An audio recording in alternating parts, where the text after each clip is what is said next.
Bienvenido a tu lección 7 de Historia Universal. Hoy abordaremos el tema de la Segunda Guerra Mundial. Comencemos con los antecedentes directos de la guerra. Las potencias vencedoras de la Gran Guerra, con solo observar los discursos, no confiaban en las intenciones de Hitler, ni del Partido Nacional Socialista.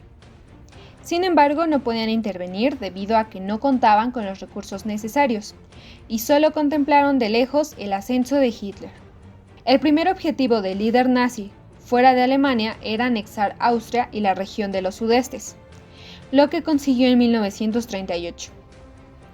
La respuesta de las otras potencias fue sumamente suave, ya que solo se mostraron en contra, pero no realizaron ninguna presión sobre Alemania, por lo que Hitler fue preparando el terreno para su siguiente dominio, que era Polonia. Antes de iniciar la ofensiva contra los polacos, el gobierno del Tercer Reich acudió en búsqueda de Stalin y la Unión Soviética para crear un pacto. Así, sabiendo que la URSS quería obtener el control de Finlandia, les propuso que el gobierno alemán se declarara neutral si ellos invadían Finlandia, y a cambio pedían que la Unión Soviética hiciera lo mismo cuando las fuerzas alemanas entraran en Polonia. Así, básicamente ambos dejarían a la otra nación hacer su invasión a otro territorio, sin que interfirieran entre ellos ni tomando bando alguno. Esta alianza se selló con el pacto Ribbentrop-Molotov el 23 de agosto de 1939, y con la URSS coludida, solo fue cuestión de días para que el ejército nazi entrara en territorio polaco el 1 de septiembre de ese mismo 1939.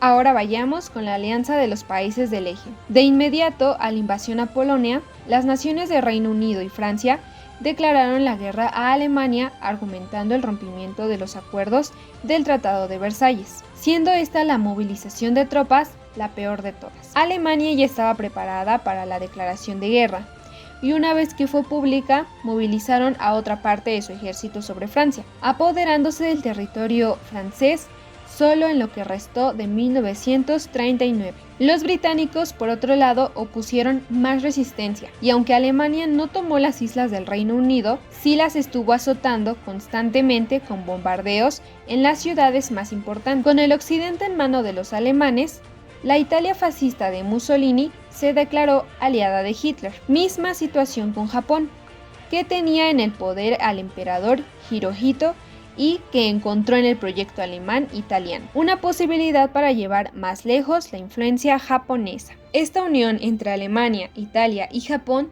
se denominó como los países del eje. Por otro lado, la España franquista, aunque simpatizaba, no estaba en condiciones económicas para entrar en un conflicto internacional, así que se declaró neutral. Mientras los alemanes tomaban puntos importantes de Europa, Italia se movilizó hacia Grecia y después al continente africano, mientras que Japón se apoderó de las islas en el Océano Pacífico e invadió la región de Indonesia e Indochina. Estos movimientos causaron que Reino Unido y Francia dejaran de estar solos en el conflicto. Vayamos con la conformación de los países aliados. Estas victorias del eje los llenaron de confianza en su poderío militar y sus alcances, al grado de que los nazis planearon la Operación Barbarroja en 1941, que consistía en apoderarse de Rumania y desde ese país de Europa del Este adentrarse en el territorio soviético y someterlos, rompiendo claramente con el pacto Ribbentrop-Molotov. Cuando los alemanes entraron en Bucarest,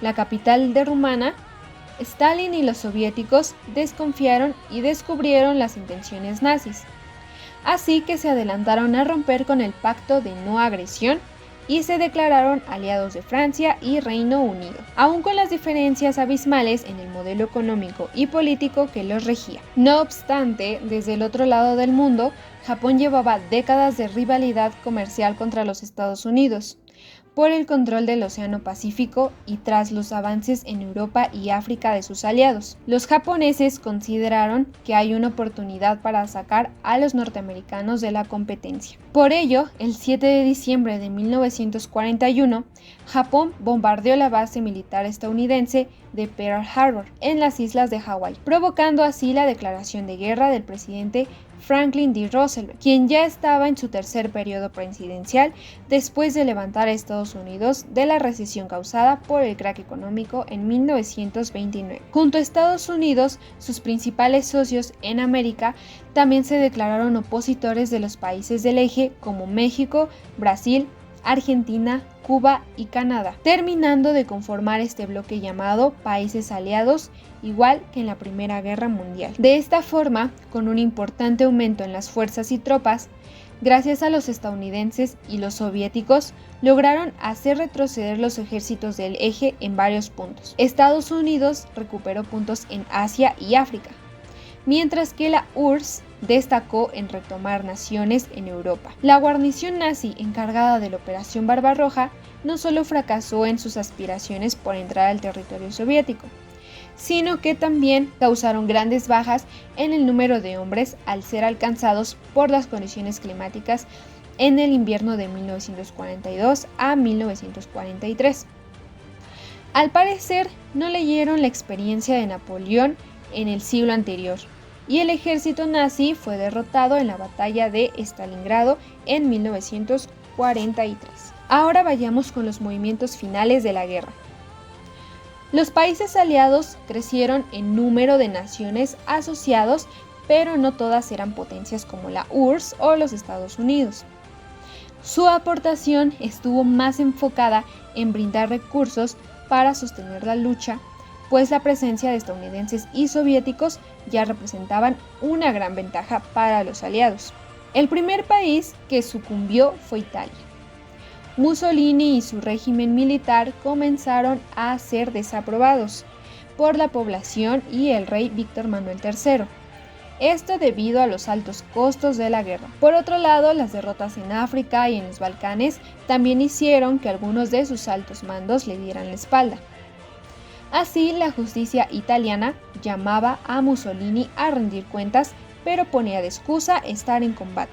Desde 1943, los aliados empujaron a las tropas italianas de vuelta a la península itálica. Y una vez en su territorio, Víctor Manuel III depuso a Mussolini de su rango de Dux.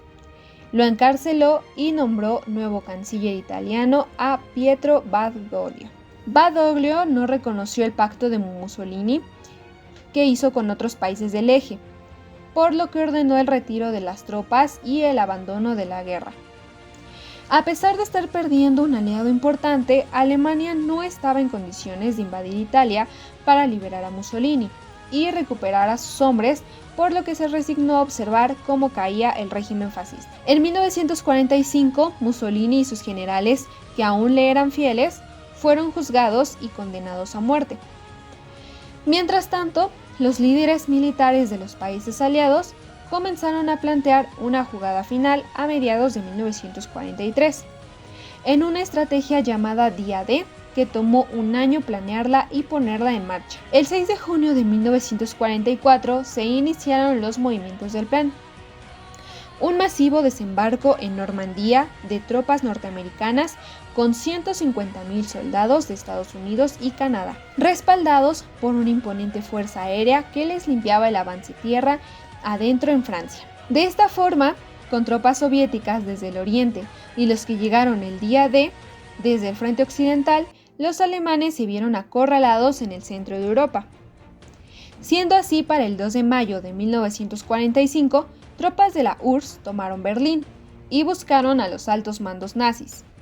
Sin embargo, Adolf Hitler se había suicidado 2 días antes de la llegada soviética a Berlín. Unos meses antes, en febrero de 1945, los representantes de Estados Unidos, la URSS y Reino Unido, Franklin Roosevelt, Joseph Stalin y Winston Churchill, respectivamente, se unieron en la conferencia de Yalta, pues ya veían importantes avances a su favor y acordaron que el último país del eje, Japón, estaba en manos únicamente de Estados Unidos, por su rivalidad personal, pero si no conseguían su rendición 3 meses después de derrotar a los alemanes, entonces los soviéticos tenían permiso para intervenir. Así, tras largos enfrentamientos en el Pacífico, Estados Unidos hizo retroceder a las fuerzas japonesas hasta su propio archipiélago, pero no conseguían su rendición. Así que el presidente Harry Truman, que sustituyó a Roosevelt tras su muerte en abril de 1945, temía que llegara la fecha límite y no quería una intervención soviética en su pelea personal contra Japón. Así que ordenó poner en marcha el Proyecto Manhattan. Este proyecto llevaba años de estudios en el desierto estadounidense despoblado, probando armas nucleares, y adelantó su aplicación en territorio japonés el 6 de agosto de 1945, lanzando una bomba atómica sobre el poblado de Hiroshima y el 9 de agosto una más sobre la ciudad de Nagasaki. Los impactos arrasaron con ambas poblaciones y se llevaron la vida de 200.000 japoneses entre militares y civiles. El emperador Hirohito finalmente presentó su rendición el 2 de septiembre de 1945, dando fin a la Segunda Guerra Mundial, después de 6 años y un día de conflicto.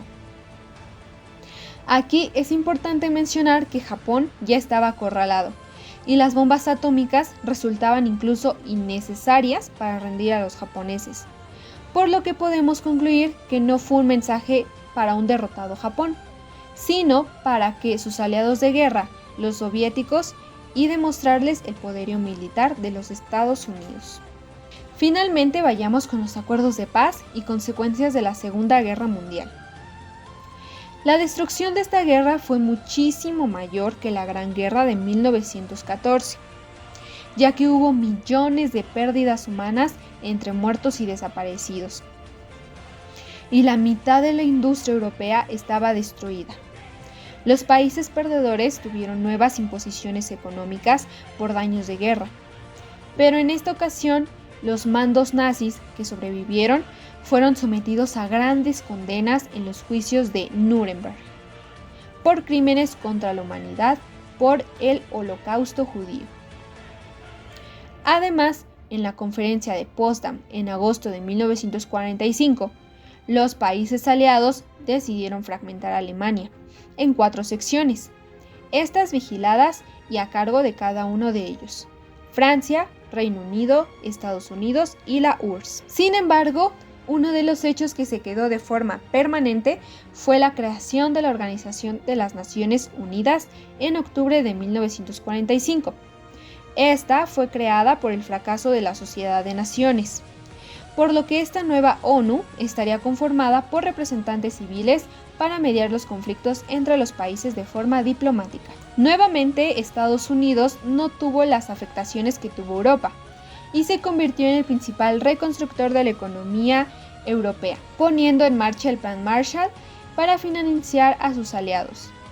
De igual forma, los países de Latinoamérica tuvieron un auge económico debido a que sus recursos, productos y su mano de obra fueron muy bien pagados en los tiempos de guerra. Ahora bien, la consecuencia más importante en el corto plazo fue la posición tanto de la Unión de Repúblicas Socialistas Soviéticas y de los Estados Unidos de América, así como las primeras potencias y sobre las que giró la geopolítica los siguientes 50 años por su enorme rivalidad, poder e influencia mundial. Hasta aquí con esta lección. Espero te haya sido de mucho uso y no olvides poner tus conocimientos a prueba en las trivias de Neptune.